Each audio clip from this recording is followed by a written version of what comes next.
Ang mami kong vlogger, meron pang isang health tips or marami pa akong health tips na ibibigay sa inyo. Mapagpalang araw po sa ating lahat. Ang mami kong vlogger, idadagdag ko po dun sa mga kinakain ko. Kailangan din po nating mag-exercise. At saka po yung pagpapaaraw. Pero sa umaga. At saka sa hapon, yung lagpas na ng 3 o'clock na PM. At saka kayo magpaaraw. Sa umaga naman, 9 o'clock, ayos na ayos yun. Sumisikat pa lang ang araw. Makukuha nyo lahat ang energy ng araw. Ang benefits po noon ay masarap ang tulog natin sa gabi. Ganyan po ako. Paghiga ako, bago kami matulog, nagpipray muna. Thank you po God, nakaraos ang maghapon na maayos po kami. Subaybayan niyo po kami sa aming pagtulog, isingin niyo po kami sa umaga. Siyempre, kailangan natin gumising.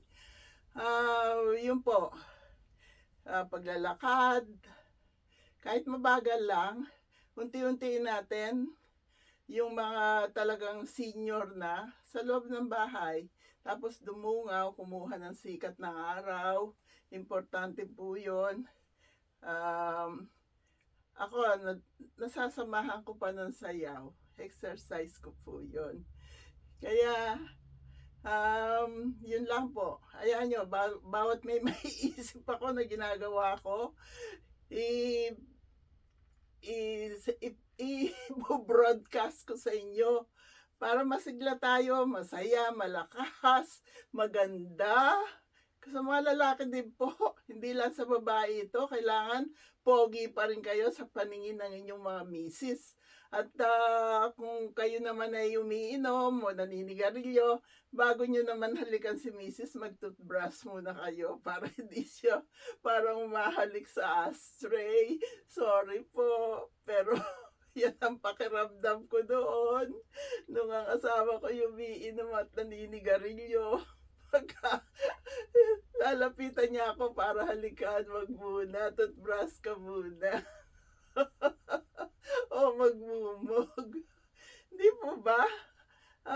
Siyempre tayo mga misis, meron din tayong voice para sabihin natin sa asawa natin yung ayaw natin at gusto natin para maging masaya ang pagsasama. Okay po? God bless us all. I love you all. Galaw-galaw. Para daw ako may kitikiti sa puwet.